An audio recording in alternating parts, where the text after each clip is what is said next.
Hello বন্ধুরা, এই ডিজাইনটা আগেই তোমাদের আমি তৈরি করে দেখিয়ে দিয়েছি। আমি ডেসক্রিপশানে এর লিঙ্কটা দিয়ে দেবো। আজকে এই ডিজাইন তৈরি করার পরে যে ফাঁকা জায়গাটা তৈরি হয়েছে, সেই ফাঁকা জায়গাটায় কিভাবে ভরাট করব সেটি দেখিয়ে দিচ্ছি।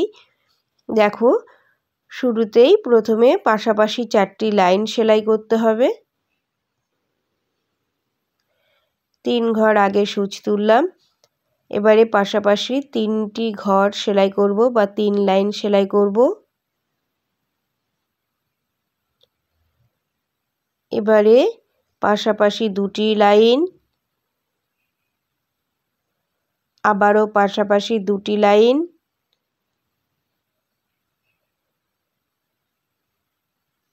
একটি লাইন বা সিঙ্গেল লাইন সেলাই করতে হবে 3 বার।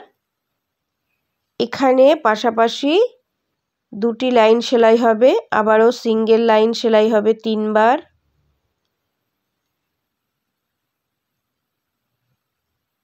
এবারে পাশাপাশি 2টি লাইন, আবারও পাশাপাশি 2টি লাইন, এবারে পাশাপাশি 3টি লাইন,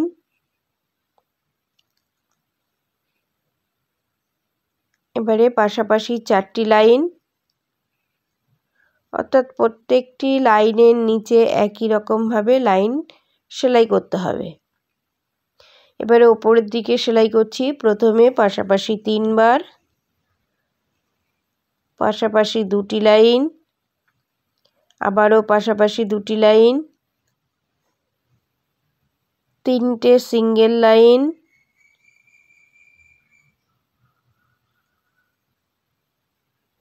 এবারে পাশাপাশি 2টি লাইন, 3টি সিঙ্গেল লাইন,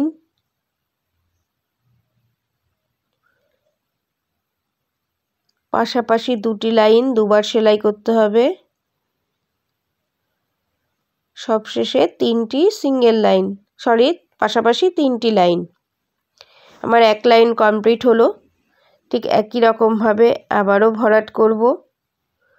প্রথমে পাশাপাশি 2টি লাইন, আবারও পাশাপাশি 2টি লাইন, 3টি সিঙ্গেল লাইন, পাশাপাশি 2টি লাইন, 3টি সিঙ্গেল লাইন,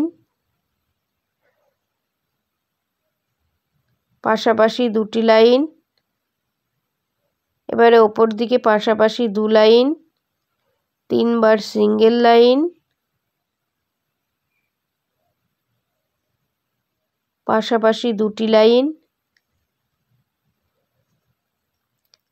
3টি সিঙ্গেল লাইন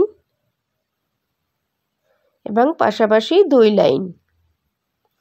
আরও একবার আরেকটি লাইন কমপ্লিট হলো।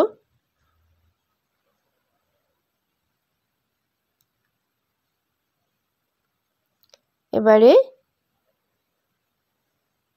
সবই সিঙ্গেল লাইন, শুধুমাত্র মাঝখানে এসে 2টি পাশাপাশি লাইন।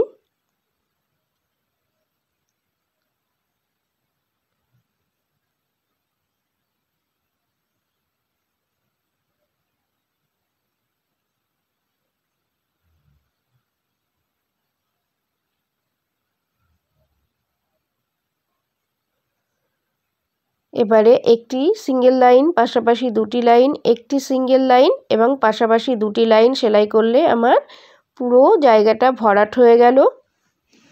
ডিজাইনটি এই রকম লাগবে দেখতে। Thank you.